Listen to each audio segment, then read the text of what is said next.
नमस्कार प्यारे बच्चों, आज की डिजिटल क्लास में आप सबका स्वागत है।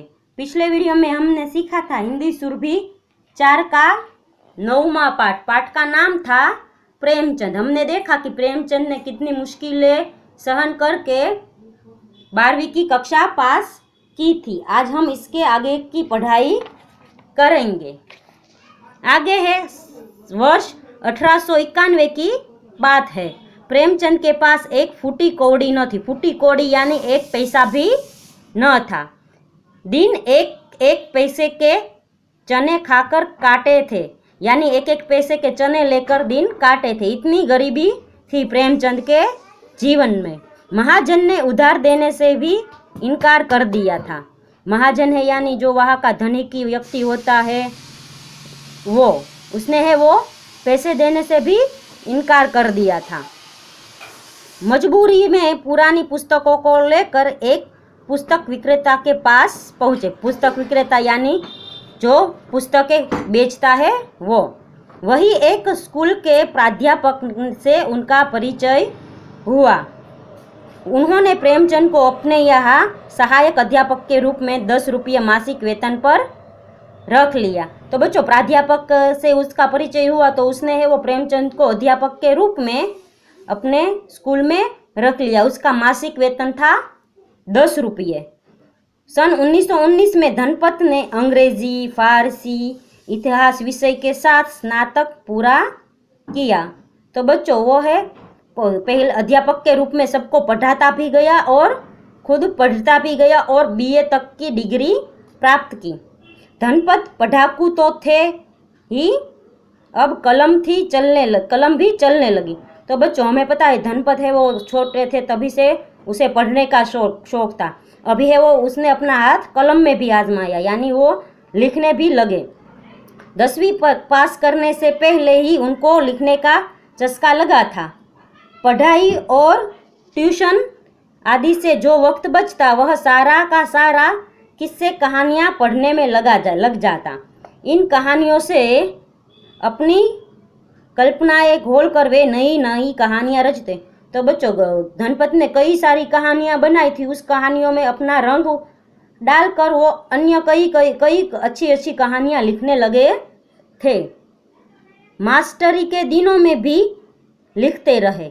जब से स्कूल के सब डिप्टी इंस्पेक्टर थे, अक्सर दौरे पर रहना होता था, फिर भी रोज कुछ न कुछ लिख लेते थे।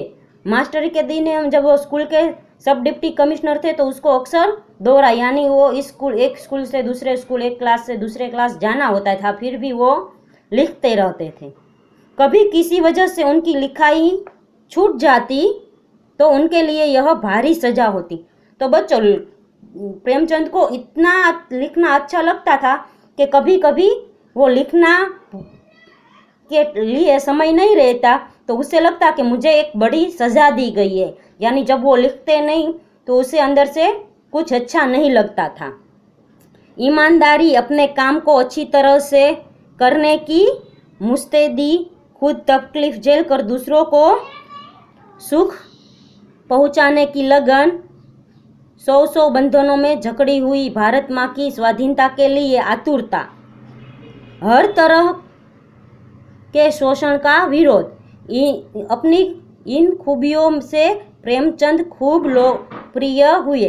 तो बच्चों, जो प्रेमचंद लिखते थे कहानियाँ, किस्से, उन्होंने उसका विषय हुआ करता था कि ईमानदारी है, अपने कामों को अच्छी तरह से करने की मुस्तैदी यानी तेजी।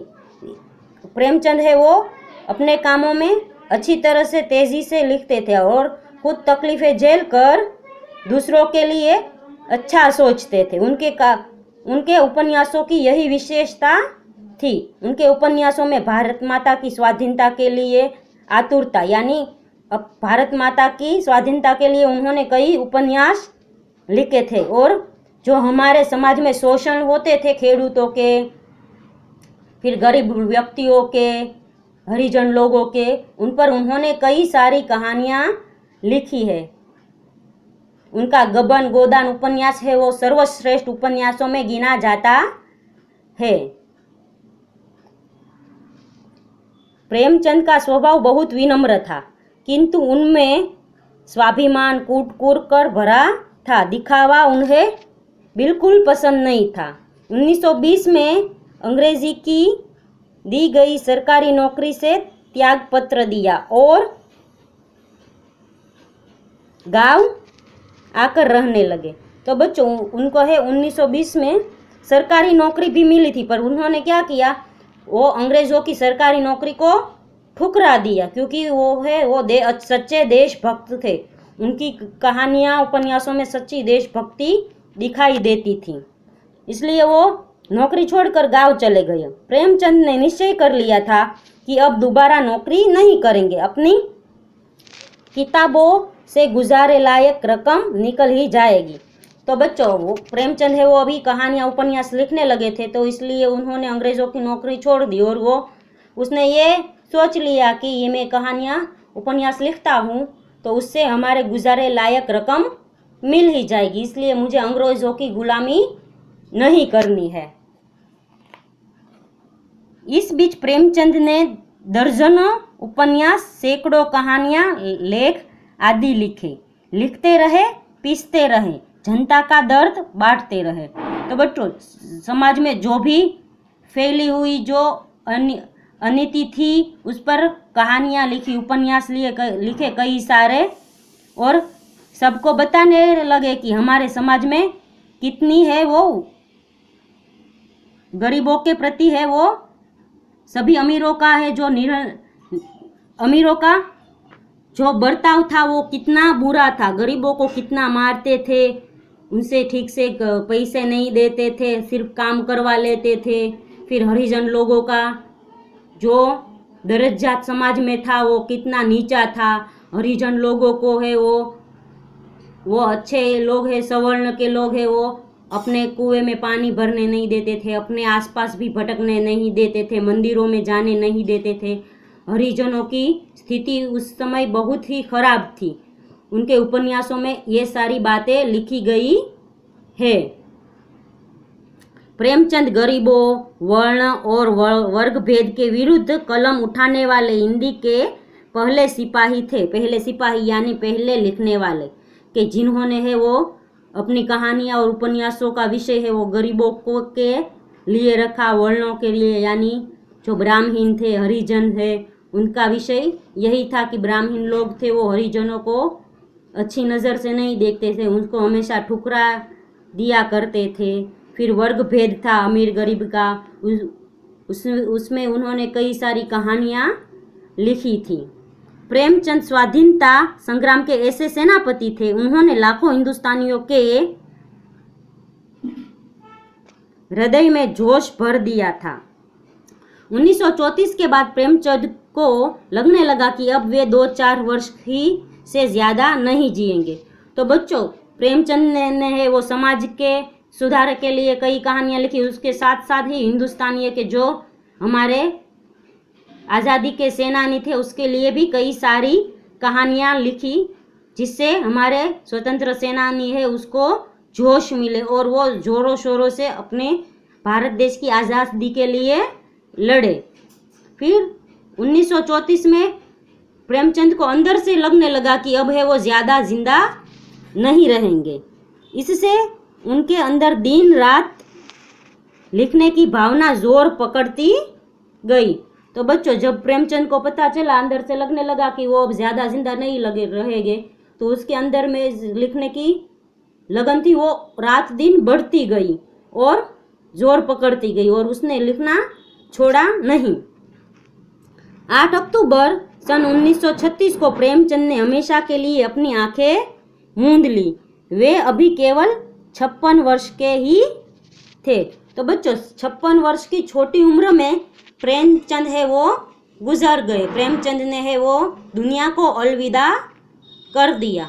तो बच्चों, हमें इस कहानी से, हमने इस जीवनी से यह सीख मिलती है कि हमें भी प्रेमचंद की तरह मुश्किलों से हार नहीं माननी चाहिए, मुश्किलों का सामना करना चाहिए। जिस तरह प्रेमचंद के जीवन में इतनी कठिनाइयाँ थी, इतनी मुश्किलें थी, फिर भी उन्होंने लिखना नहीं छोड़ा, पढ़ना नहीं छोड़ा, उसी तरह हमें भी हमारे जीवन में इन्हीं के तरह सभी मुश्किलों का सामना करना चाहिए और हिम्मत हारनी नहीं चाहिए। तो बच्चों यहाँ पर है वो यह जीवनी यानी हमें है वो जो प्रेमचंद के जीवन से हमारे जीवन में जो प्रेरणा लेनी है, वो जीवनी का अर्थ होता है किसी का पूरा जीवन। इस जीवनी में हमें प्रेमचंद का पूरा जीवन देखा कि कैसे वो जन्म लेकर मृत्यु तक उसने अपने जीवन में कौन कौन सी कठिनाइयाँ झेली, कौन कौन सी घटनाएं उसके जीवन में हुई, वो सब हमने इस जीवनी में देखा। तो बच्चों जीवनी का अर्थ होता है एक व्यक्ति जिसकी पूरे जीवन के बारे में जो भी पूरे जीवन में उन्होंने किया हो, करा हो, वो ये जीवनी है वो एक लेखनी का प्रकार है। जैसे गद्य होता है, पद्य होता है, कहानी उपन्यास गद्य में आते हैं, फिर पद्य में काव्य आता है, उसी तरह गद्य में एक प्रकार है जीवनी का जो आज हमने देखा।